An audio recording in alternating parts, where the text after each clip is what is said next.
when there's no more hope.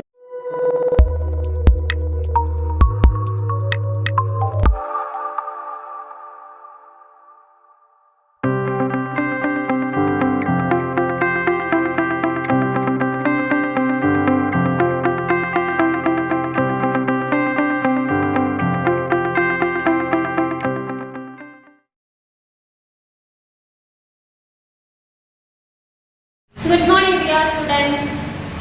Teacher എടുക്കാൻ പോകുന്നത് മാത്സിന്റെ കഴിഞ്ഞ ക്ലാസ്സിൽ നമ്മൾ പഠിച്ചതിന്റെ ബാക്കിയായിട്ടുള്ളതാണ്. അപ്പോൾ നിങ്ങൾ ടെക്സ്റ്റ് ബുക്ക് എടുക്കുക, പേജ് നമ്പർ 146. Page number 146. അപ്പോൾ നമ്മൾ കഴിഞ്ഞ ക്ലാസ്സിൽ വെർട്ടെക്സും ആംസും ഒക്കെ നമ്മൾ പഠിച്ചു അല്ലേ. പിന്നെ അതുപോലെ തന്നെ എന്ത് പഠിച്ചു? ഇന്നർ ആൻഡ് ഔട്ടർ സ്കെയിലിലെ ഒരു പ്രൊട്ടക്ടർ ടീച്ചർ നിങ്ങൾക്ക് കാണിച്ചു തന്നിട്ടുണ്ടായിരുന്നു. ഇതിന്റെ ഇന്നർ സ്കെയിലും ഔട്ടർ സ്കെയിലും ടീച്ചർ നിങ്ങളെ പഠിപ്പിച്ചിട്ടുണ്ടായിരുന്നു അല്ലയോ. ഇന്ന് നമ്മൾ ഇത് വെച്ചിട്ട് എങ്ങനെയാണ് കോണുകൾ, അതായത് നിങ്ങൾക്ക് ആംഗിൾ തരും, അപ്പൊ അത് വെച്ചിട്ട് വരയ്ക്കുന്നത് എങ്ങനെയാണെന്നാണ് ഇനി പഠിക്കാനായിട്ട് പോകുന്നത്. അപ്പൊ അവിടെ നിങ്ങൾക്ക് ഉണ്ട് page number 147. Page number 147 drawing angles using protractor കണ്ടോ.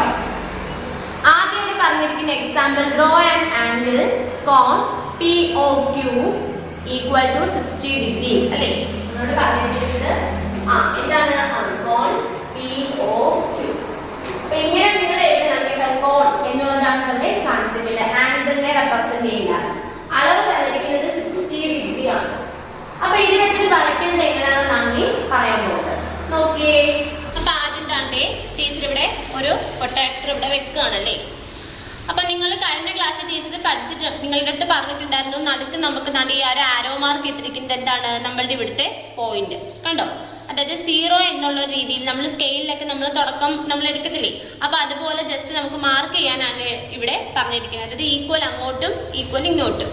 ഇനി നമ്മൾ എന്ത് ചെയ്യുക? ഇവിടെ ഒരു മാർക്ക് ചെയ്യുക, എന്നിട്ട് അവിടെ നിന്ന് ഇങ്ങോട്ട് എന്ത് ചെയ്യുക? കറക്റ്റ് സ്ട്രെയിറ്റ് ലൈൻ എന്ത് ചെയ്യുക? വരയ്ക്കുക. ഓക്കെ, സ്ട്രെയിറ്റ് ലൈൻ നമ്മൾ വരച്ചു. ഇനി പ്രൊട്ടക്ടർ നമ്മൾ എന്ത് ചെയ്യുക? മാറ്റി ഇതൊരു സ്ട്രെയിറ്റ് ലൈൻ ആണല്ലേ. അപ്പൊ നമ്മൾ ഇവിടുത്തെ പോയിന്റ് എന്ത് ചെയ്യുക? ജസ്റ്റ് നന്നായിട്ടൊന്ന് മാർക്ക് ചെയ്യുക. ഓക്കെ, നന്നായിട്ടൊന്ന് മാർക്ക് ചെയ്യും. ഈ ഒരു പോയിന്റിനെ നമ്മൾ ഇവിടെ നമുക്ക് കോൺ POQ എന്നായിരുന്നു നമുക്ക് തന്നത്. കോൺ POQ ഈക്വൽ ടു 60 ഡിഗ്രി എന്നാണ് തന്നിട്ടുള്ളത്.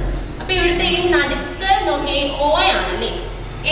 അപ്പൊ നമ്മൾ ഈ ഒരു പോയിന്റിന് അവിടെ O എന്ന് തന്നെ പേര് കൊടുക്കണം, O.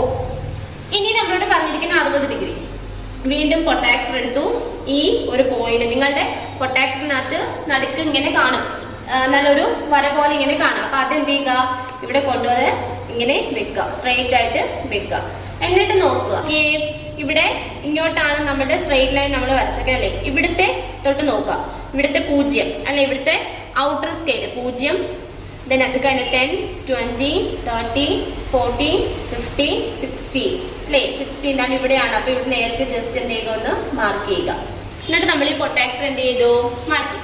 മാറ്റിയിട്ട് ഈ നമ്മൾ ഇവിടെ അടയാളപ്പെടുത്തിയിരിക്കുന്ന ഈ പോയിന്റും ഇവിടെ നമ്മൾ ഈ POQവിന്റെ ഈ O അടയാളപ്പെടുത്തിയിട്ടുണ്ടല്ലോ, ആ പോയിന്റും കൂടെ തമ്മിൽ എന്ത് ചെയ്യുക?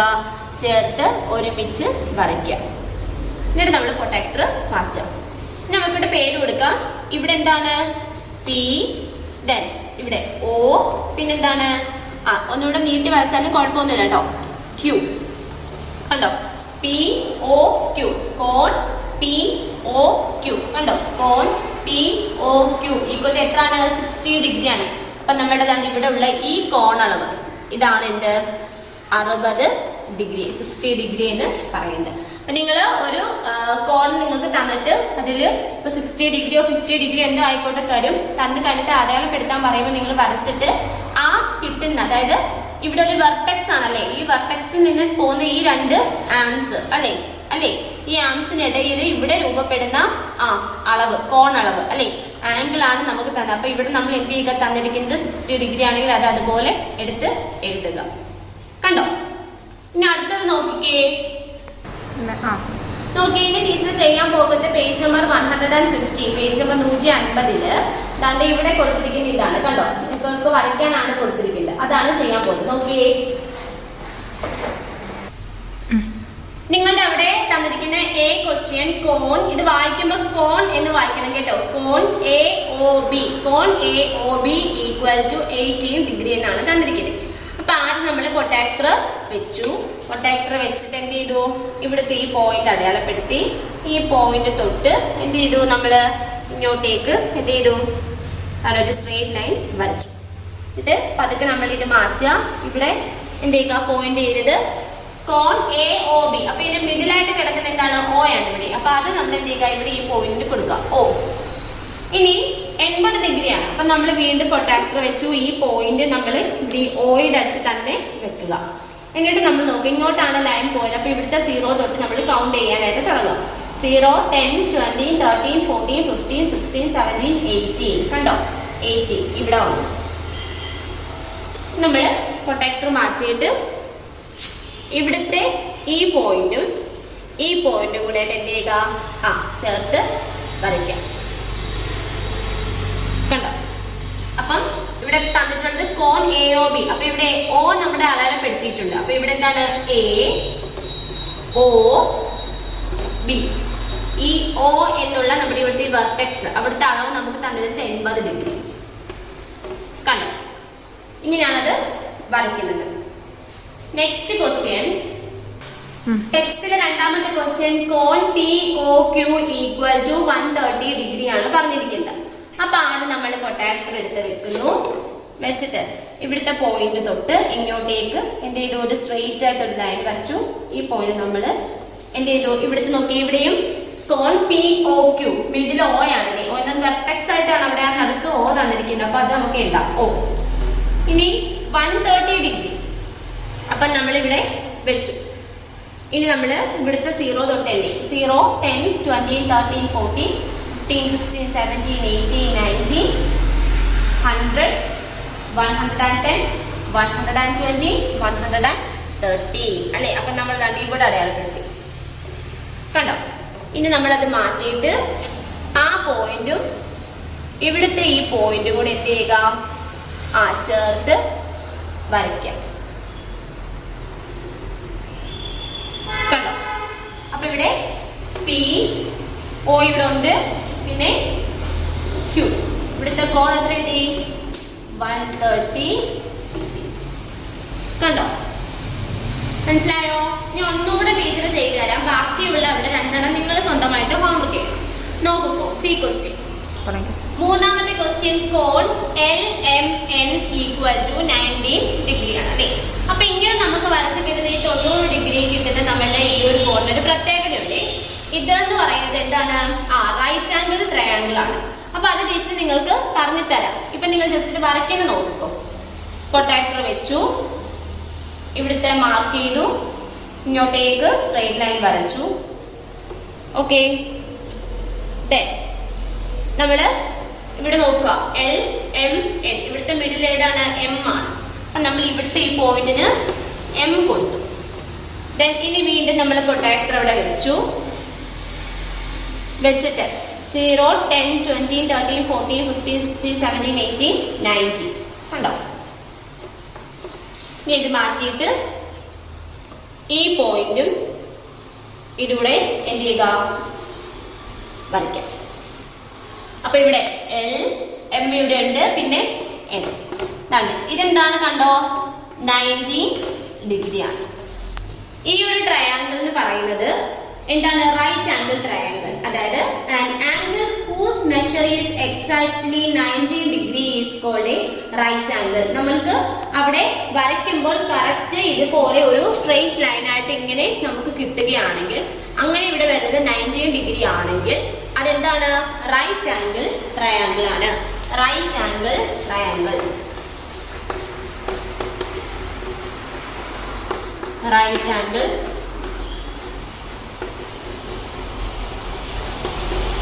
ട്രയാങ്കിൾ.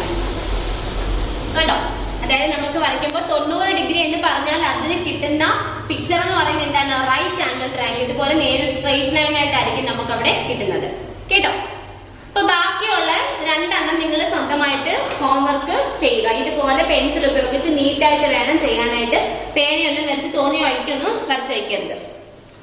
ഇനി നോക്കി, ഇനി നമുക്ക് പഠിക്കാനായിട്ടുള്ളതാണ് ടൈപ്സ് ഓഫ് ആംഗിൾസ് ആണ്. Page number 147, page number 147 types of angles. നോക്കിയേ, first acute angle.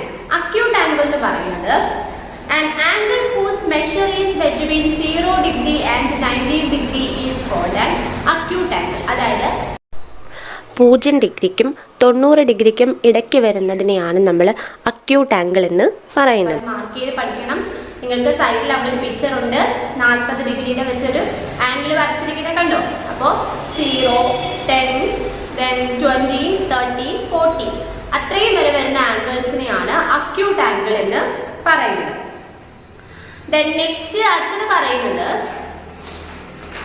Right angle. Right angle നമ്മളിപ്പോൾ തന്നെ ഓൾറെഡി ഇവിടെ പഠിച്ചതാണ്, ബോഡിയിൽ കിടപ്പുണ്ട് കണ്ടോ.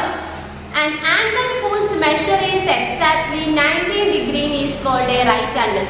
90 ഡിഗ്രി, എക്സാക്റ്റ് 90 ഡിഗ്രി അല്ലെ, എക്സാക്റ്റ് 90 ഡിഗ്രി കോണളവ് വരുന്ന ആംഗിൾസിനെയാണ് നമ്മൾ റൈറ്റ് ആംഗിൾ എന്ന് പറയുന്നത്. 90 ഡിഗ്രി വരുന്ന ഇതാണ് ഇത് സ്ട്രെയിറ്റ് ലൈൻ ആയിട്ട് വരുന്നത്, ഇത് റൈറ്റ് ആംഗിൾ എന്ന് പറയുന്നത്. ഓക്കെ, അപ്പോൾ ഈ റൈറ്റ് ആംഗിൾ എന്ന് പറഞ്ഞാൽ മട്ടത്രികോണം എന്നൊക്കെയാണ് നമ്മൾ മലയാളത്തിൽ പറയുന്നത്. അപ്പോൾ റൈറ്റ് ആംഗിൾ ട്രയാംഗിളിന് ഒരു കോണളവ് മാത്രമേ കാണത്തുള്ളൂ, 90 ഡിഗ്രി, 90 ഡിഗ്രി. അടുത്തത് obtuse angle.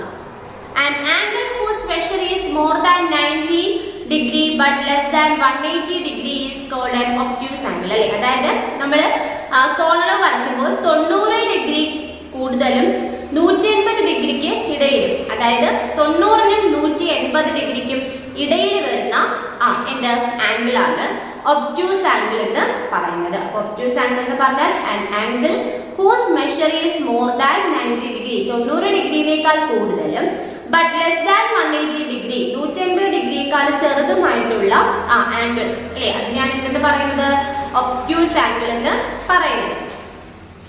then next 0 degree angle. 0 degree angle എന്ന് പറഞ്ഞാൽ നോക്കിയേ, an angle measuring 0 degree is called a pseudo degree angle. അതായത് 0 ഡിഗ്രി അല്ലെ, നമ്മൾക്കറിയാം, നമ്മള് ഈ ഒരു പ്രൊട്ടക്ടർ തന്നെ നിങ്ങൾക്ക് നോക്കുമ്പോൾ അറിയാം, സീറോയും ഇവിടെയും 0, രണ്ടിടത്തും 0 ഉണ്ടല്ലേ. അതായത് 0 ഡിഗ്രി എന്ന് പറഞ്ഞാൽ സ്ട്രെയിറ്റ് ലൈൻ പോലെ വരും കണ്ടോ, താഴെയാണ് 0 അല്ലേ, അതായത് ഒരു സ്ട്രെയിറ്റ് ലൈൻ പോലെ കാണും കണ്ടോ. അപ്പോൾ an angle measuring 0 degree is called a 0 degree angle. When one ray OE is exactly over another ray OB, a 0 degree angle is formed. അപ്പോൾ ജസ്റ്റ് ഇത്ര അറിഞ്ഞിരിക്കുക, സ്ട്രെയിറ്റ് ലൈൻ ആയിട്ട് വരുന്നത്. then അടുത്തത് സ്ട്രെയിറ്റ് ആംഗിൾ ഉണ്ട്. സ്ട്രെയിറ്റ് ആംഗിൾ എന്ന് പറഞ്ഞാൽ an angle whose measure is 180 degree, 180 ഡിഗ്രിയിലാണെന്നുണ്ടെങ്കിൽ അതിനെ എന്താണ് പറയുന്നത്, സ്ട്രെയിറ്റ് ആംഗിൾ എന്ന് പറയും. 180 എന്ന് പറയുമ്പോഴും ഈ 0യുടെ അടുത്താണ്, ഇവിടെയും 180 ഉണ്ട്, ദെൻ ഇവിടെയും 180 അല്ല, അതും എന്താണ് വരയ്ക്കുമ്പോൾ നമുക്ക് നേരെയായിട്ട് സ്ട്രെയിറ്റ് ലൈൻ ആയിട്ട് ഒരെണ്ണമാണ് കിട്ടുന്നത് കണ്ടോ. അപ്പോൾ 0യും അതുപോലെ തന്നെ 180യും നമുക്കൊരു സ്ട്രെയിറ്റ് ലൈൻ ആയിട്ടാണ് കിട്ടുന്നത്. അപ്പോൾ 0 ഡിഗ്രി എന്ന് പറയുമ്പോൾ അതെന്താണ്, 0 ഡിഗ്രി ഒരു ഭാഗത്തോട്ടുള്ളത്, അതായത് അവിടെ പറഞ്ഞിട്ടുണ്ട് when on ray OA അല്ലെ, OA എന്ന് പറയുന്നത് എന്താണ്, exactly over another ray, OB എന്നുള്ള റേയുടെ മുകളിലൂടെ പോകുന്നു. അടുത്ത സ്ട്രെയിറ്റ് ആംഗിൾ എന്ന് പറഞ്ഞാൽ an angle whose measure is 180 degree is called straight angle. then അടുത്തത് റിഫ്ലക്സ് ആംഗിൾ. റിഫ്ലക്സ് ആംഗിളും ഹോൾ ആംഗിളും ജസ്റ്റ് നിങ്ങൾ ഇതിന്റെ പേര് മാത്രം ഒന്ന് അറിഞ്ഞിരുന്നാൽ മതി കേട്ടോ. റിഫ്ലക്സ് ആംഗിൾ എന്ന് പറഞ്ഞാൽ an angle whose measure is more than 180 degree, 180 ഡിഗ്രിയേക്കാളും കൂടുതലായിട്ടുള്ളതാണെങ്കിൽ, ഇപ്പൊ നിങ്ങൾ സപ്പോസ് നിങ്ങൾ ഒരു കാര്യം ശ്രദ്ധിക്കുക, നോക്കിയിട്ട് ഒന്ന് നോക്കിക്കോ.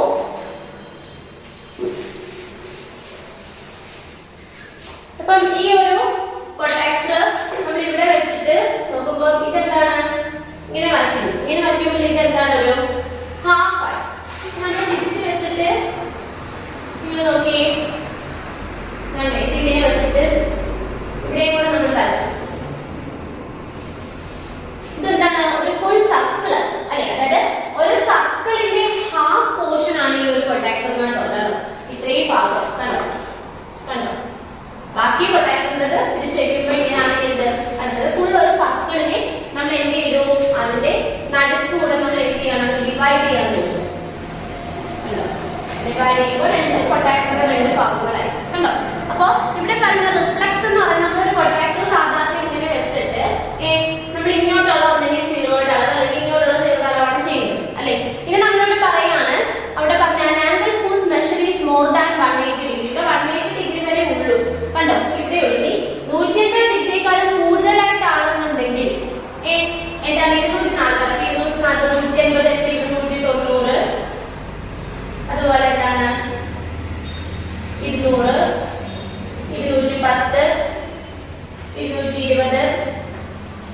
230, 240 ഗ്രാം ഇവിടെ വരും. കണ്ടോ? അതായത് ഇത്രയേ ഉള്ളൂ.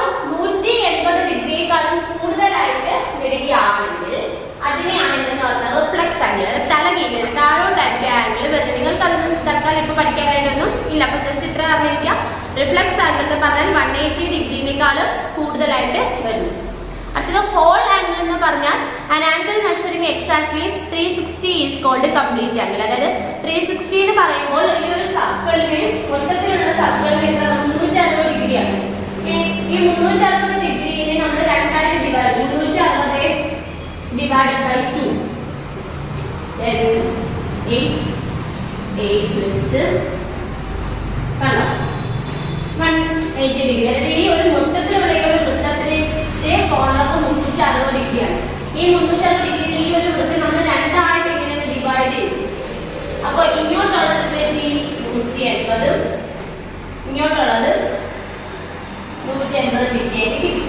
അപ്പൊ ജസ്റ്റ് ഇത്രയും അറിഞ്ഞിരിക്കുന്നത് കുറച്ച് പ്രയാസമായിരിക്കും നിങ്ങൾക്ക് മനസ്സിലാക്കാനായിട്ട്. എന്നാൽ ഇത്രയും മാത്രം നിങ്ങൾ അറിഞ്ഞിരിക്കുക. ഹോൾ ആംഗിൾ എന്ന് പറയുമ്പോൾ ഒരു സർക്കിളിന്റെ മൊത്തത്തിലുള്ള ആംഗിൾ എന്ന് പറഞ്ഞാൽ 360 ഡിഗ്രിയാണ്. ആ ഒരു സർക്കിളിനെ നമ്മൾ രണ്ടായിട്ട് ഡിവൈഡ് ചെയ്യുക, തുല്യമായിട്ട് രണ്ടായിട്ട് ഡിവൈഡ് ചെയ്യുമ്പോൾ നമുക്ക് എത്ര കിട്ടും? 180 കിട്ടും. അപ്പോൾ ഈ an angle measuring exactly 360 degree is called a complete angle. അത്രയും മാത്രം ഓർത്തിരിക്കുക. അടുത്തത് name the angle, it's arm and vertex of the each of the following. നിങ്ങൾ ഇന്ന് ഹോംവർക്ക് ആയിട്ട് ചെയ്യണം. ഓക്കെ, അവിടെ തന്നിരിക്കുന്ന നെയിം ദ ആംഗിൾ നിങ്ങൾ അവിടെ പ്രൊട്ടക്ടർ വെച്ചിട്ട് ആ ടെക്സ്റ്റ് ബുക്കിൽ എത്ര ആണ് അവിടെ ആംഗിൾ എന്നുള്ളത് നിങ്ങൾ എന്ത് ചെയ്യുക? അടയാളപ്പെടുത്തുക. ആംഗിൾ കഴിഞ്ഞിട്ട് അതിന്റെ വെർട്ടെക്സും ആംസിന്റെയും പേരും എഴുതുക. കോൺ എന്താണ്? ആദ്യത്തേത് കോൺ എ ബി സി, രണ്ടാമത്തെ കോൺ P O P Q R, മൂന്നാമത്തേത് എക്സ് കോൺ X Y Z. Okay, homework ആയിട്ട് ചെയ്യുക. അടുത്തത് page number 115, page number 150 match the following. നോക്കിയേ, അത് നിങ്ങളൊന്ന് അടയാളപ്പെടുത്തിക്കോ. First 60 degree is and dash അല്ലെ. 60 ഡിഗ്രി എന്ന് പറയുന്നത് എന്താണ്? അവിടെ നോക്കിയേ, നമുക്ക് അവിടെ പറഞ്ഞിട്ടുണ്ട്. ഫസ്റ്റ് പറഞ്ഞിട്ടുണ്ടായിരുന്നു എന്താണ് പറഞ്ഞത്? അക്യൂട്ട് ആംഗിൾ എന്ന് പറഞ്ഞാൽ ആംഗിൾ എന്ന് പറഞ്ഞാൽ 0 തൊട്ട് 90 അല്ലേ, 0 ഡിഗ്രിക്കും 90 ഡിഗ്രിക്കും ഇടയ്ക്കുള്ളതാണ് അക്യൂട്ട് ആംഗിൾ. അപ്പൊ അവിടെ പറഞ്ഞിരിക്കുന്ന 60 ഡിഗ്രി ആണ്. അപ്പൊ അതെന്തായിരിക്കും? അക്യൂട്ട് ആംഗിൾ ആണ് അല്ലേ. അപ്പൊ അവിടെ ഓപ്ഷൻ ഏറ്റവും ലാസ്റ്റ് സെക്കൻഡ് ഓപ്ഷൻ നോക്കിയേ, ആറാമത്തെ ഓപ്ഷൻ അക്യൂട്ട് ആംഗിൾ. കണ്ടോ, acute angle. Then second corner of a square. Corner of a square എന്ന് പറഞ്ഞാൽ എന്താണ്? Answer right angle. Right angle. അപ്പൊ അത് മാർക്ക് ചെയ്ത് പഠിച്ചോളൂ കേട്ടോ. കോർണർ ഓഫ് എ സ്ക്വയർ എന്ന് പറഞ്ഞാൽ റൈറ്റ് ആംഗിൾ. അടുത്തത് 0 ഡിഗ്രി ഈസ് എന്താണ്? 0 ഡിഗ്രി എന്ന് പറഞ്ഞാൽ 0 ഡിഗ്രി എന്ന് പറഞ്ഞാൽ നമ്മൾ അവിടെ പഠിച്ചു എന്താണ്? 0 degree angle. 0 degree angle first option. 0 degree angle. Then space between the arms. Space between the arms എന്ന് പറഞ്ഞാൽ എന്താണ്? Interior angle. ഇന്റീരിയർ ആംഗിൾ നാലാമത്തെ option. Interior angle. Interior angle. അടുത്തത് angle lies between 90 degree and 180 degree അല്ലെ. 90നും 180 ഡിഗ്രിക്ക് ഇടയിലുള്ളതാണ് obtuse angle അല്ലെ. മൂന്നാമത്തെ option obtuse angle. Obtuse angle. അടുത്തത് right angle measure. Right angle എന്ന് പറഞ്ഞാൽ നമുക്കറിയാം 90 ഡിഗ്രി അല്ലെ, 90 ഡിഗ്രി. അടുത്തത് ആംഗിൾ ലൈസ് ബിറ്റ്വീൻ 180 ആൻഡ് 36. 180നേക്കാളും കൂടുതലായിട്ടുള്ളത് തല കീഴായിട്ട് താഴോട്ട് അത് പറയാം. അതായത് reflex angle. Reflex angle. Reflex angle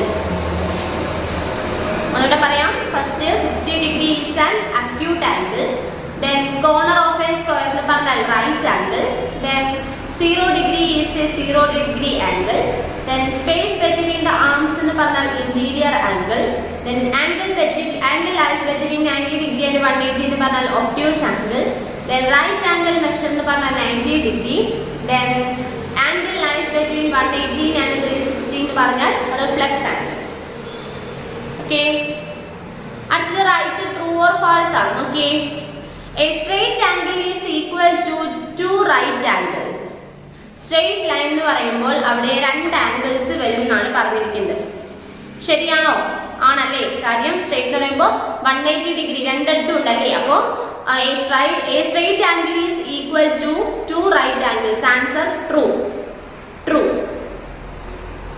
Then B, a straight angle measures 90 degree. ശരിയാണോ? 90 ഡിഗ്രി എന്ന് പറഞ്ഞാൽ റൈറ്റ് ആംഗിൾ ആണ്. അപ്പോൾ അവിടെ പറഞ്ഞിരിക്കുന്നത് തെറ്റാണ്. സ്ട്രേറ്റ് ലൈൻ എന്ന് പറഞ്ഞാൽ എപ്പോഴും സ്ട്രേറ്റ് ആംഗിൾ എന്ന് പറഞ്ഞാൽ എപ്പോഴും 180 ഡിഗ്രി ആണ്. നിങ്ങൾ അപ്പുറത്തെ പേജ് നോക്കുമ്പോൾ അറിയാം സ്ട്രേറ്റ് ആംഗിൾ എന്ന് പറഞ്ഞാൽ 180 ഡിഗ്രി ആണ്. ഇവിടെ പറഞ്ഞിരിക്കുന്നത് 90 എന്നാണ്. അപ്പോൾ തെറ്റല്ലേ?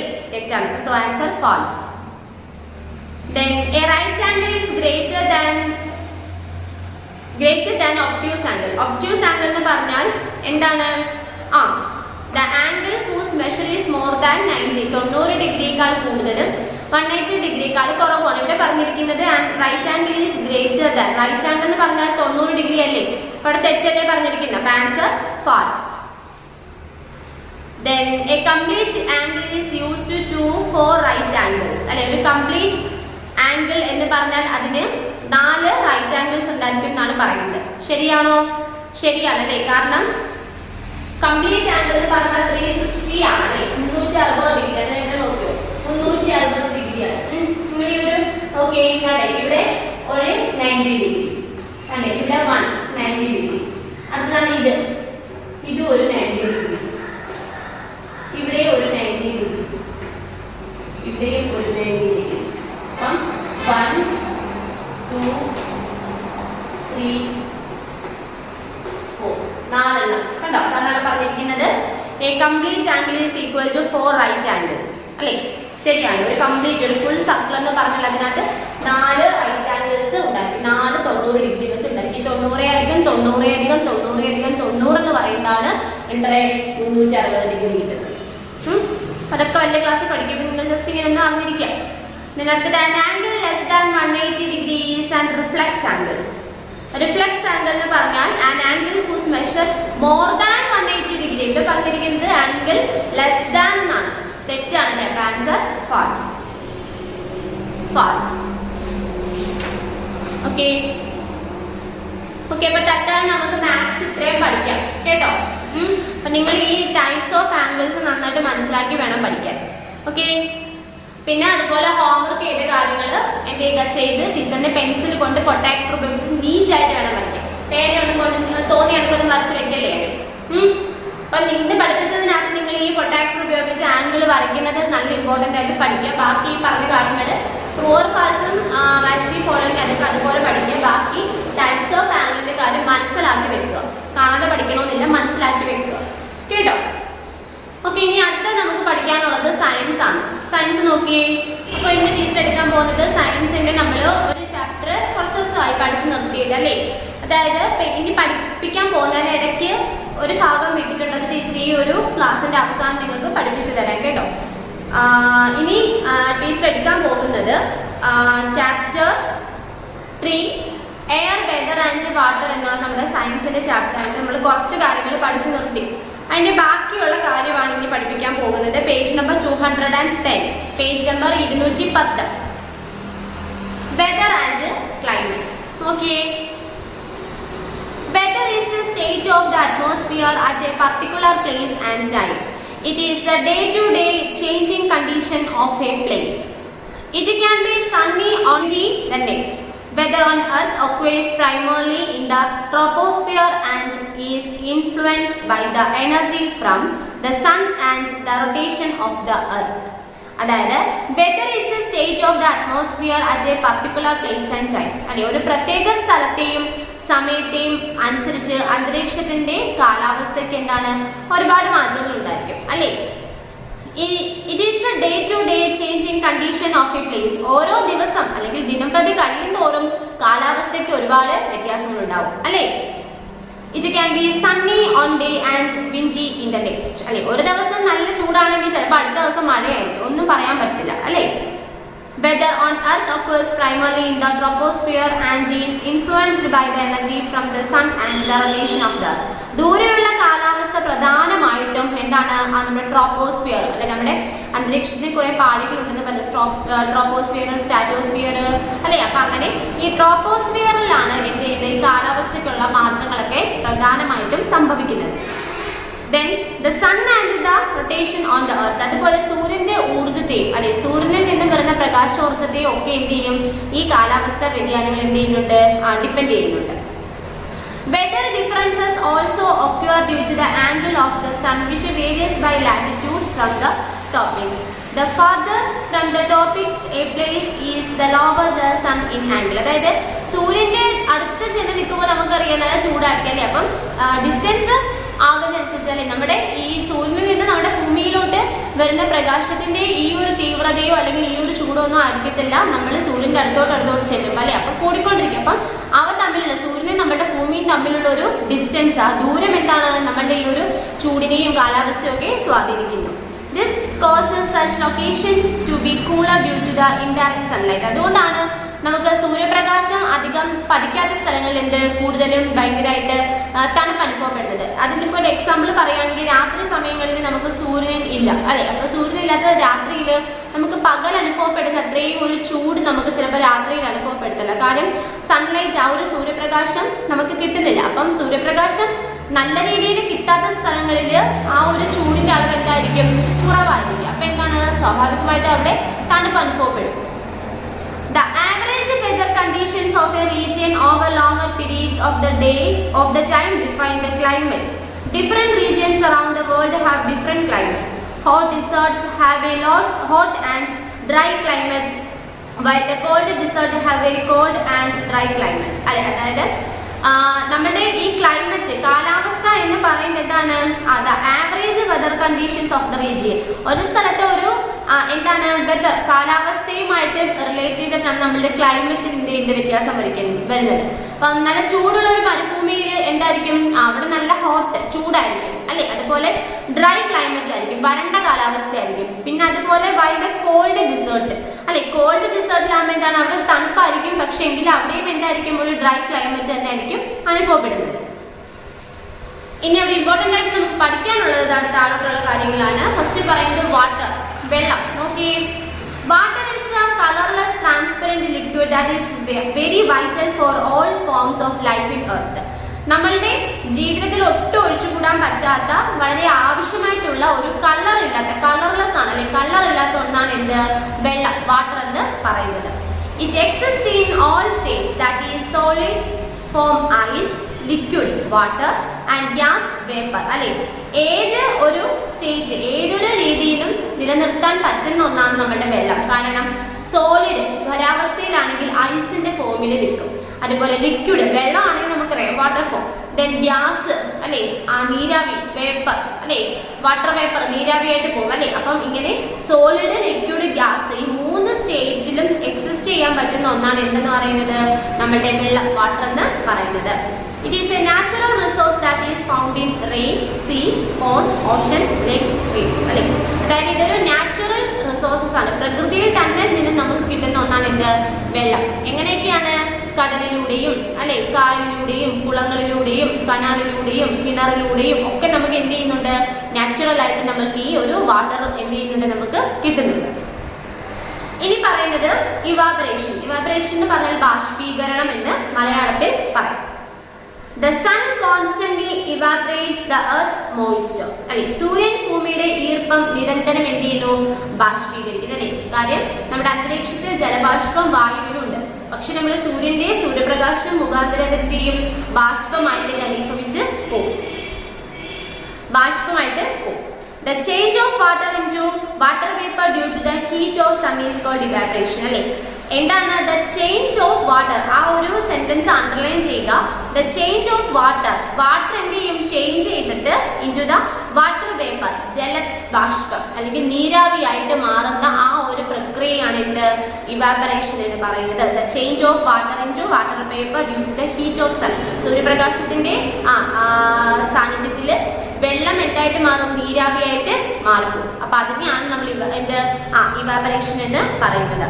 Strong wind that blows over the surface of water bodies also causes evaporation. ജലാശയങ്ങളുടെ അടിത്തട്ടിൽ അല്ലെങ്കിൽ ഉപരിതലത്തിൽ വീശുന്ന ശക്തമായിട്ടുള്ള കാറ്റും എന്ത് ചെയ്യും ബാഷ്പീകരണത്തിന് ഒരു കാരണമാവും അല്ലേ. അതായത് സൂര്യപ്രകാശം ജലത്തിനടിയിലോട്ട് ഇറങ്ങിച്ചെല്ലും. അത് കൂടാതെ നല്ല രീതിയിൽ ശക്തമായിട്ടുള്ള കാറ്റ് വീശുന്നതും ഈ പറയുന്ന ഇവാപറേഷന് കാരണമാണ്, അല്ലെങ്കിൽ ബാഷ്പീകരണത്തിന് കാരണമാകും. The water vapor finally come back to earth as rain. ഈ നീരാവിയായിട്ട് മുകളിലോട്ട് പോകുന്ന ഈ വാട്ടർ വേപ്പർ പിന്നീട് തണുത്ത് തുറന്നിട്ട് എന്തായും മുകളിൽ നിന്നും മഴയായിട്ട് നമ്മുടെ ഭൂമിയിലോട്ട് തന്നെ വരും. ഇത് സൈക്ലിക് പ്രോസസ് ആയിട്ടാണ് ഇത് നിൽക്കുന്നത് അല്ലേ. അതായത് ഇപ്പൊ നദിയിലോ കുളത്തിലോ ഒക്കെ ഉള്ള വെള്ളം സൂര്യപ്രകാശത്തിന്റെ ചൂടുകൊണ്ട് അത് ബാഷ്പീകരിച്ച് എന്ത് ചെയ്യും, വാട്ടർ വേപ്പർ ആയിട്ട് മുകളിൽ പോയിട്ട് ആ വാട്ടർ വേപ്പർ എന്ത് ചെയ്യും, മേഘമായിട്ടൊക്കെ മാറി അവ തണുത്തിട്ട് എന്ത് ചെയ്യും, മഴയായിട്ട് ഭൂമിയിലോട്ട് തന്നെ നമുക്ക് തന്നെ കിട്ടുന്നു. അപ്പൊ ഫസ്റ്റ് പറഞ്ഞത് ഇവാപറേഷൻ ആണ്, ബാഷ്പീകരണമാണ് പറഞ്ഞത്. The sun constantly evaporates the earth's moisture. The change of water into water vapor due to the heat of sun is called evaporation. സൂര്യപ്രകാശത്തിന്റെ കാരണം കൊണ്ട് അല്ലെങ്കിൽ സാന്നിധ്യത്തിൽ വെള്ളം നീരാവിയായിട്ട് മാറുന്നതിനെയാണ് ഇത് ബാഷ്പീകരണം അല്ലെങ്കിൽ ഇവാപറേഷൻ എന്ന് പറയുന്നത്. The strong wind that blows over the surface of water bodies also causes evaporation. The water vapor finally comes back to earth as rain. Okay. Then second പറയുന്നത് condensation. Condensation എന്ന് പറഞ്ഞാൽ ഘനീഭവിക്കുക എന്നൊക്കെ പറയും. Okay. It is the reverse of evaporation. നമ്മുടെ ബാഷ്പീകരണത്തിന് നേരെ opposite. ബാഷ്പീകരണം എന്ന് പറഞ്ഞാൽ ഭൂമിയിലെ വെള്ളം സൂര്യപ്രകാശത്തിന്റെ ചൂടുകൊണ്ട് ബാഷ്പീകരിച്ച് നീരാവിയായിട്ട് മുകളിലോട്ട് പോകുന്നു. അപ്പം അതിന്റെ ഓപ്പോസിറ്റ് എന്ന് പറഞ്ഞാൽ ആ ചൂടായിട്ട് പോയ ആ നീരാവി എന്ത് ചെയ്യും, തണുത്തുറഞ്ഞ മഴയായിട്ട് വീണ്ടും വെള്ളമായിട്ട് താഴോട്ട് വരുന്നു. അതാണ് condensation. It is the reverse process of evaporation. The cooling down of water vapor into liquid water is called condensation. അല്ലെ, ജലബാഷ്പത്തെ ദ്രവജലമാക്കി അല്ലെ തണുത്ത ജലമാക്കി തണുപ്പിച്ച് താഴോട്ട് വിടുന്നതിനെയാണ് എന്ത് കണ്ടൻസേഷൻ എന്ന് പറയുന്നത്. അതായത് ഇവാപറേഷന് നേരെ ഓപ്പോസിറ്റ്. ഇവാപറേഷനിൽ വാട്ടർ വേപ്പർ മുകളിലോട്ട് പോവുകയാണെങ്കിൽ നമ്മുടെ കണ്ടൻസേഷനിൽ ആ വാട്ടർ വേപ്പർ വെള്ളം ദ്രാവകമായിട്ട് താഴോട്ട് വീഴും. അടുത്തത് നമുക്ക് പഠിക്കാനുള്ളത് വാട്ടർ പ്യൂരിഫിക്കേഷൻ ആണ്. അപ്പൊ അതിനിടയ്ക്കുള്ള the different form of water we see in nature are എന്നുള്ളത് നിങ്ങൾ പരീക്ഷയ്ക്ക് പഠിക്കാൻ നിങ്ങൾ അത് വിട്ടേക്കുക. അടുത്തത് വാട്ടർ പ്യൂരിഫിക്കേഷൻ. നോക്കിയേ, the impure water contains excess dissolved salt, dust, debris and harmful germs.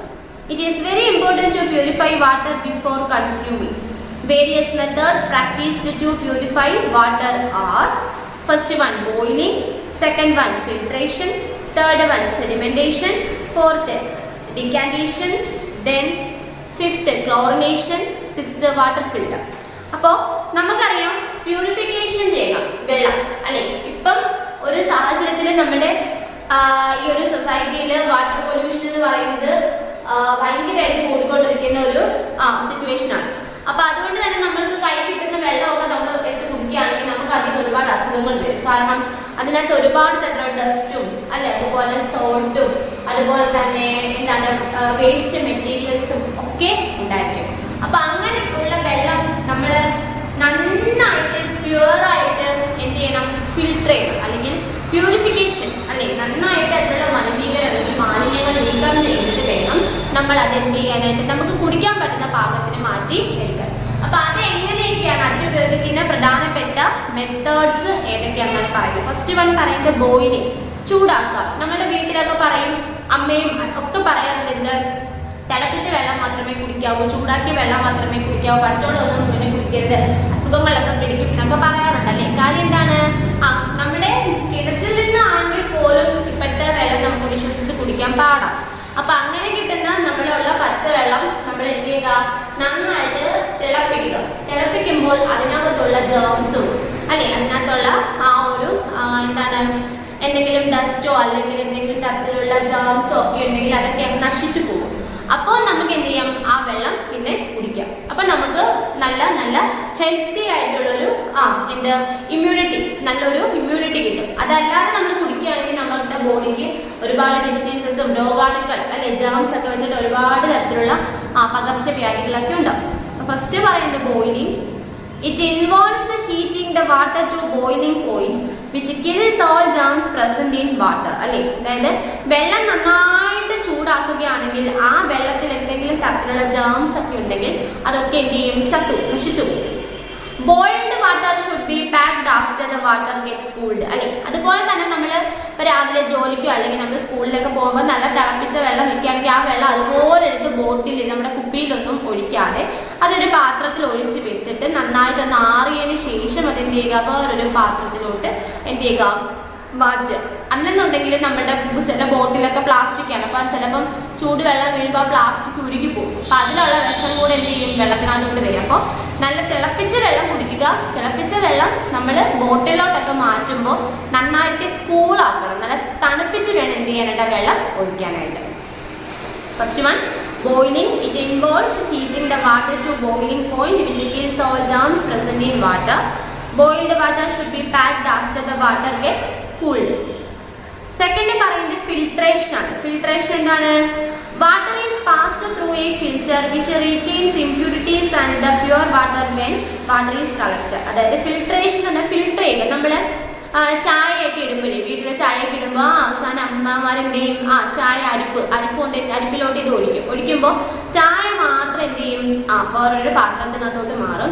തേയിലയും അങ്ങനെയുള്ള കാര്യങ്ങളെല്ലാം ആ ഒരു ഫിൽറ്റർ ചെയ്യും, നമ്മുടെ ആ ഒരു അരിപ്പിനകത്ത് തന്നെ നിൽക്കും. അപ്പോൾ അതാണ് ഫിൽട്രേഷൻ. നമ്മളൊരു അരിപ്പോ അല്ലെങ്കിൽ ഫിൽറ്റർ പേപ്പറോ ഒക്കെ വെച്ചിട്ട് ഈ ശുദ്ധമല്ലാത്ത വെള്ളം നമ്മൾ അതിനകത്തോട്ട് ഒഴിക്കുമ്പോൾ അത് ആ പേപ്പറിലൂടെ അല്ലെങ്കിൽ ആ ഫിൽറ്ററിലൂടെ എന്ത് ചെയ്യും, വെള്ളം മാത്രം താഴെ വന്നിട്ട് എന്തെങ്കിലും കീടാണുക്കളോ അല്ലെങ്കിൽ എന്തെങ്കിലും പൊടികളോ ഒക്കെ ഉണ്ടെങ്കിൽ ആ ഫിൽറ്റർ പേപ്പറിനകത്ത് തന്നെ നിൽക്കും. അതാണ് water is passed through a filter. ഒരു ഫിൽറ്ററിലൂടെ വെള്ളം കടന്നു പോകുമ്പോൾ which retains impurities and pure water when water is collected. അല്ലേ, അതിനകത്തുള്ള ഇംപ്യൂരിറ്റീസ് എല്ലാം ഈ ഫിൽറ്റർ പേപ്പറിൽ നിന്നിട്ട് കറക്റ്റ് നല്ല വെള്ളം മാത്രം എന്ത് ചെയ്യും, ആ ഒരു കളക്ട് ചെയ്യാൻ വെച്ചിരിക്കുന്ന ആ ഒരു ബോട്ടിൽ അല്ലെങ്കിൽ ആ ഒരു പാത്രത്തിനകത്തോട്ട് മാറും. ദെൻ മൂന്നാമത്തത് sedimentation. In undisturbed still water, heavier impurities settle at the bottom, leaving the upper portion pure. അതായത് ഒട്ടും ഇളക്കമൊന്നുമില്ലാത്ത നിശ്ചലമായിട്ടിരിക്കുന്ന വെള്ളത്തിൽ, അല്ലെ, നമ്മളൊരു കുപ്പിയിൽ എന്ത് ചെയ്യണം, നിങ്ങൾക്ക് വീട്ടിൽ ചെയ്തു നോക്കാൻ പറ്റും. ചെയ്തെന്ന് പറഞ്ഞിട്ട് കൈയും കാലൊന്നും കുളമൊന്നും ആക്കരുത്. എന്ത് ചെയ്യുക, ആ ഒരു ഗ്ലാസ്, ഉടയാത്ത ഗ്ലാസ് അല്ലെങ്കിൽ ഒരു വെള്ള കുപ്പി, അല്ലെങ്കിൽ നല്ല വെളുത്ത കുപ്പി ആയിരിക്കണം, അപ്പോഴേ കാണാൻ പറ്റുള്ളൂ. ആ കുപ്പിക്കകത്ത് എന്ത് ചെയ്യുക, കുറച്ച് മണ്ണൊക്കെ വാരിയിട്ടിട്ട് വെള്ളവുമായിട്ട് മിക്സ് ചെയ്തിട്ട് നിങ്ങളത് ആ കുപ്പി അനക്കാതെ ഒരു 2-3 മണിക്കൂർ ഇങ്ങനെ വെക്കുക. തൊടിയേ ചെയ്ത് അനക്കുകയേ ചെയ്ത്. ഇപ്പോൾ 2-3 മണിക്കൂർ കഴിയുമ്പോൾ നിങ്ങൾ ശ്രദ്ധിക്കുമ്പോൾ വെള്ളം മാത്രം മുകളിൽ ഇങ്ങനെ തെളിഞ്ഞ് കാണും. അതിനകത്തിട്ട് നമ്മുടെ മണ്ണും കല്ലും ഒക്കെ എന്ത് ചെയ്യും, അങ്ങ് ഏറ്റവും താഴെ അടിയിലായിട്ട് മാറിക്കിടക്കുന്നത് കാണും. അപ്പം അതാണ് പറയുന്നത്, ഇളക്കമൊന്നുമില്ല നിശ്ചലമായിട്ടുള്ള വെള്ളത്തിൽ ഈ മാലിന്യങ്ങൾ എന്ത് ചെയ്യും, വെള്ളത്തിൻ്റെ ഏറ്റവും അടിയിലായിട്ട് എന്ത് ചെയ്യും, വന്ന് കിടക്കും. മുകൾ ഭാഗം എന്ത് ചെയ്യും, നല്ല തെളിഞ്ഞ വെള്ളമായിട്ടും കാണപ്പെടും. പക്ഷെ ആ വെള്ളം നല്ലതാണോ? അല്ല. കാര്യം അതിനകത്ത് എന്തുണ്ട്, ഒരുപാട് ജേംസും കാര്യങ്ങളൊക്കെ കാണും. It is widely practiced to remove insoluble impurities. ഇങ്ങനെ മാലിന്യങ്ങൾ നീക്കം ചെയ്യാൻ നമ്മൾ ഈ സെഡിമെന്റേഷൻ ഉപയോഗിക്കും. നിങ്ങൾ ചില സിനിമകളിലാണെങ്കിലും കാണും, ഇങ്ങനെ മണൽ വെച്ചിട്ട് ഇങ്ങനെ അങ്ങോട്ടും ഇങ്ങോട്ടൊക്കെ എഴുതുന്നതൊക്കെ നിങ്ങളൊക്കെ പഠിക്കും. പിന്നെ തൽക്കാലം അറിഞ്ഞിരിക്കുക. അപ്പോൾ sedimentation. In undisturbed still water, heavier impurities settle at the bottom, leaving the upper portion pure. നിങ്ങൾക്ക് ആ പിക്ചർ കാണും പറയാം, കണ്ടോ? ആദ്യം നിങ്ങൾ എന്ത് ചെയ്യുക, ഒരു വെള്ളത്തിനകത്തോട്ട് കുറേ മണ്ണിട്ട് കലക്കി ആ ഒരു വെള്ളത്തിൻ്റെ കളർ തന്നെ മാറും. രണ്ടാമതെന്ന് വെച്ചാൽ കുറേ നേരം ആ വെള്ളവും ആ കുപ്പി എണ്ണ അനക്കാതെ വെക്കുമ്പോൾ അതിനകത്തുള്ള മാലിന്യങ്ങൾ എന്ത് ചെയ്ത് ഏറ്റവും താഴെ വന്നിട്ട് ഏറ്റവും മുകളിലായിട്ട് ആ പ്യുവറായിട്ടുള്ള വെള്ളം മാത്രം നിൽക്കുന്നത് കാണാം, കണ്ടോ? Then fourth, recantation.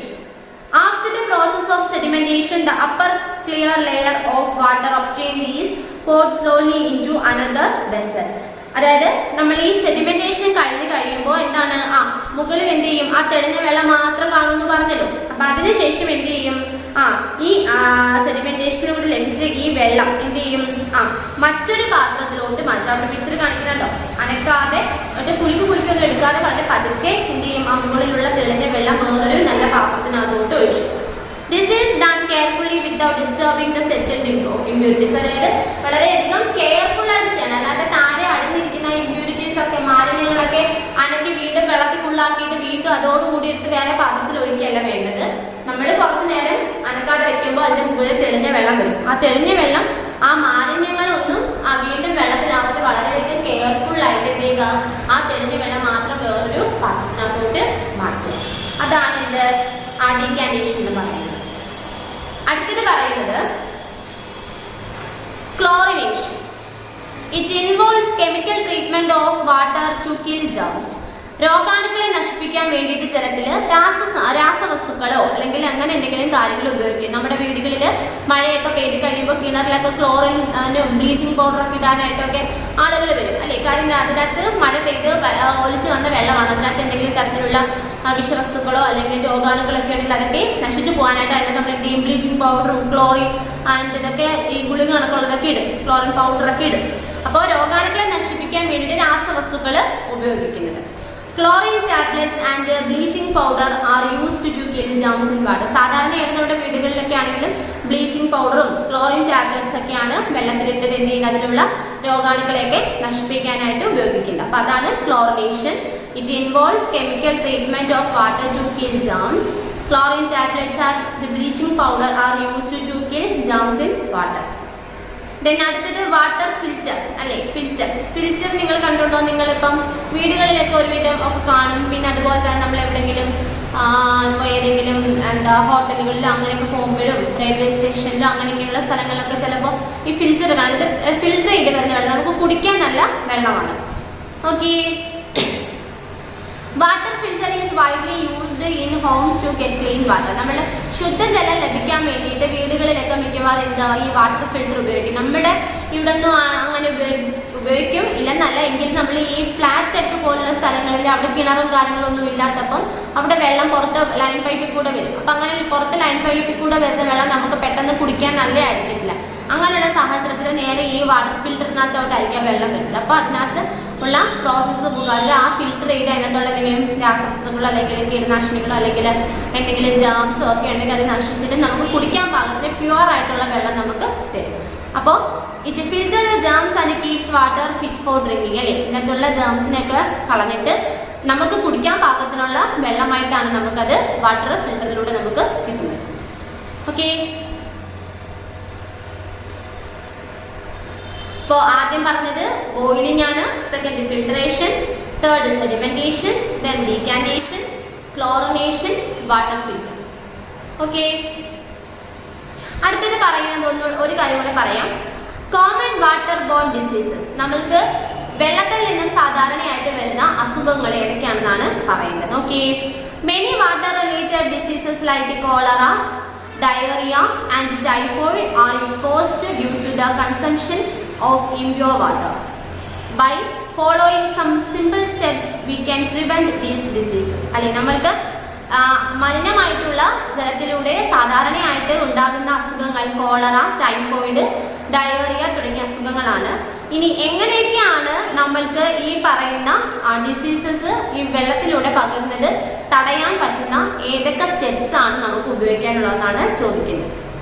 First one, keep drinking water covered അല്ലെ. നമ്മൾ കുടിക്കാനൊക്കെ ഉപയോഗിക്കുന്ന വെള്ളം എപ്പോഴും തന്നെ കവർ ചെയ്ത് സൂക്ഷിക്കുക. തുറന്ന് ഇങ്ങനെ വെച്ച് വഴി കൂടെ പോകുന്ന ഈച്ചയും വലിയൊന്നും വീഴാതെ എന്ത് ചെയ്യുക, അടയ്ക്കുക. എപ്പോഴും നമുക്ക് കുടിക്കാനുള്ള വെള്ളം എപ്പോഴും ഒരു പാത്രത്തിൽ വെച്ചിട്ട് ആ പാത്രത്തിന് മുകളിൽ ഒരു അടപ്പ് കൊണ്ടോ എന്തെങ്കിലും വെച്ച് നന്നായിട്ട് കവർ ചെയ്തിട്ട് നമ്മൾ എന്ത് സാധനങ്ങൾ ഇപ്പോൾ ആഹാര സാധനങ്ങളാണെങ്കിലും നമ്മൾ തുറന്നു വെക്കാൻ പാടില്ല അല്ലേ. ഈച്ചയൊക്കെ പോയി അവിടെ ഇവിടെ ഇരുന്നിട്ട് വന്നിട്ട് നമ്മുടെ ആഹാര പദാർത്ഥങ്ങളിലോ ഒക്കെ ഇരിക്കുമ്പോൾ നമുക്ക് ഒരുപാട് അസുഖങ്ങൾ വരും. അപ്പം കവർ ചെയ്ത് സൂക്ഷിക്കുക, എന്നിട്ട് മൂടി വെച്ചിട്ട് തന്നെ സൂക്ഷിക്കുക. സെക്കൻഡ് പറയുന്നത് do not keep drinking water near bins. അതായത് ബിൻസ് എന്ന് പറഞ്ഞാൽ നമ്മുടെ വേസ്റ്റ് ബിന്നൊക്കെ നമ്മൾ എന്തെങ്കിലും വീട്ടിലൊക്കെ ആവശ്യമില്ലാത്ത സാധനങ്ങളൊക്കെ വരുമ്പോൾ ഫുഡിൻ്റെ ആണെങ്കിലും അങ്ങനെയുള്ള കാര്യങ്ങളൊക്കെ വേസ്റ്റ് ബിന്നിലിടത്തില്ലേ അല്ലെ, വേസ്റ്റ് ബക്കറ്റിലൊക്കെ ഇടത്തില്ലേ. അപ്പം അങ്ങനെയുള്ള ആ വേസ്റ്റ് ബിന്നിൻ്റെ അടുത്തൊന്നും നമ്മൾ കുടിക്കാനുള്ള വെള്ളം ഒന്ന് സൂക്ഷിച്ച് വെക്കരുത്. കാര്യം അത് നമുക്ക് ആവശ്യമില്ലാത്ത വേണ്ടാത്ത കാര്യങ്ങളാണ്. അപ്പം അത് അവിടെ ഇരുന്ന് നമുക്ക് വേണ്ടാത്ത കാര്യങ്ങളാകുമ്പം സ്മെല്ലൊക്കെ വരികയാണെങ്കിൽ അതൊക്കെ ആ വെള്ളത്തിൽ നമ്മൾ ദുർഗന്ധമൊക്കെ ഉണ്ടാക്കും. അപ്പം അങ്ങനെയുള്ള വേസ്റ്റ് ബിന്നിൻ്റെ അടുത്തും നമ്മൾ കുടിക്കാനുള്ള വെള്ളം കൊണ്ടുവന്ന് വെക്കരുത്. പിന്നെ clean the storage pots and utensils before filling water. അപ്പം നമ്മൾ വെള്ളം തിളപ്പിച്ചിട്ടൊക്കെ ആണെങ്കിലും വെള്ളം നമ്മൾ എന്ത് ചെയ്യും, ചിലപ്പോൾ വേറൊരു പാത്രത്തിനകത്ത് ഇപ്പോൾ ജഗ്ഗോ അങ്ങനെയുള്ള എന്തെങ്കിലും അല്ലെങ്കിൽ കുപ്പിയോ അങ്ങനെ എന്തെങ്കിലും നമ്മൾ മാറ്റി ആ വെള്ളം നമ്മൾ അതിനകത്തോട്ട് നമുക്ക് കുടിക്കാൻ വേണ്ടിയിട്ട് ഒഴിക്കുമ്പോൾ അത് 2-3 ദിവസമായി കഴിഞ്ഞിട്ട് അത് അത്രയും വൃത്തിയായിട്ടിരിക്കുന്ന ഒരു സാധനത്തിൽ നമ്മൾ ചൂടാക്കി തിളപ്പിച്ച് വെച്ച വെള്ളം തണുപ്പിച്ചിട്ട് ആ വൃത്തിയില്ലാത്തതിനകത്തോട്ട് ഒഴിക്കരുത്. അതിന് പകരം എന്ത് ചെയ്യുക, നമ്മൾ ഏത് പാത്രത്തിലാണോ വെള്ളം സൂക്ഷിച്ച് വെക്കാൻ ഉപയോഗിക്കേണ്ടത് ആ പാത്രം നന്നായിട്ട് കഴുകി വൃത്തിയാക്കിയതിന് ശേഷം മാത്രമേ നമ്മൾ വെള്ളം അതിനകത്തോട്ട് എന്ത് ചെയ്യാൻ പാടുള്ളൂ, ഒഴിച്ച് വെക്കാനായിട്ട് പാടുള്ളൂ. ദെൻ അടുത്തത് ഡ്രിങ്ക് ബോയിൽഡ് വാട്ടർ. തിളപ്പിച്ച് ആറ്റിയ വെള്ളം മാത്രം കുടിക്കുക. പിന്നെ tell your parents to clean water tank often. പിന്നെ നിങ്ങളുടെ വീട്ടിലെ രക്ഷിതാക്കളോട് നിങ്ങൾ പറയുക നമ്മുടെ വാട്ടർ ടാങ്ക് അല്ലെ ടാങ്കില്ലേ അപ്പൊ ആ ടാങ്ക് ഒക്കെ എന്ത് ചെയ്യുക കുറച്ചോ അതായത് 2-3 വർഷം കഴിഞ്ഞിട്ട് ക്ലീൻ ആക്കാതെ നമ്മളൊരു നിശ്ചിത ഇടവേളകളുണ്ട് 1-2 മാസമൊക്കെ അല്ലെങ്കിൽ 1 മാസമൊക്കെ കഴിയുമ്പോൾ നമ്മൾ എന്ത് ചെയ്യുക തുടർച്ചയായിട്ട് വാട്ടർ ടാങ്ക് ഒക്കെ എന്ത് ചെയ്യുക നന്നായിട്ട് ക്ലീൻ ആക്കുക. അതിനകത്തും ചിലപ്പോൾ അറിയാൻ എന്തെങ്കിലുമൊക്കെ വീട് കിടന്ന ഇലയാണെങ്കിൽ പോലും മതി ചിലപ്പോൾ വീട് കിടന്ന അതിനകത്ത് നിന്ന് ഒരുപാട് രോഗാണുക്കളൊക്കെ ഉണ്ടാകും. നമ്മൾ കറക്റ്റ് ടൈം വെച്ചിട്ട് അല്ലെങ്കിൽ 1 മാസം അല്ലെ അത്രയൊക്കെ വെച്ച് തന്നെ നമ്മൾ എന്ത് ചെയ്യുക നമ്മുടെ വാട്ടർ ടാങ്ക് ഒക്കെ നന്നായിട്ട് ക്ലിയർ നന്നായിട്ട് നോക്കി വൃത്തിയാക്കുക. ഫസ്റ്റ് പറഞ്ഞത് keep drinking water covered. Second do not keep drinking water near bins. Third, clean the storage pots and utensils before filling water. Then drink boiled water. Then tell your parents to clean water tank often. Okay. അപ്പോൾ തൽക്കാലം ഇന്നത്തെ ക്ലാസ്സിൽ അത്രയും നമുക്ക് പഠിച്ചു നിർത്താം. പിന്നെ കുറച്ച് കാര്യം കൂടിയുള്ള അതും നമ്മുടെ മാച്ച് ഫോളോയിങ് ഫില്ലപ്പും എല്ലാം കൂടി ചേർത്ത് നമുക്ക് അടുത്ത ക്ലാസ് പഠിക്കാം. അപ്പോൾ ടെക്സ്റ്റ് ബുക്ക് നന്നായിട്ട് വായിക്കുക. എന്തെങ്കിലും ഡൗട്ട്സ് എവിടെയെങ്കിലും ഉണ്ടെങ്കിൽ ടീച്ചറിനോട് ചോദിക്കുക. Okay, thank you.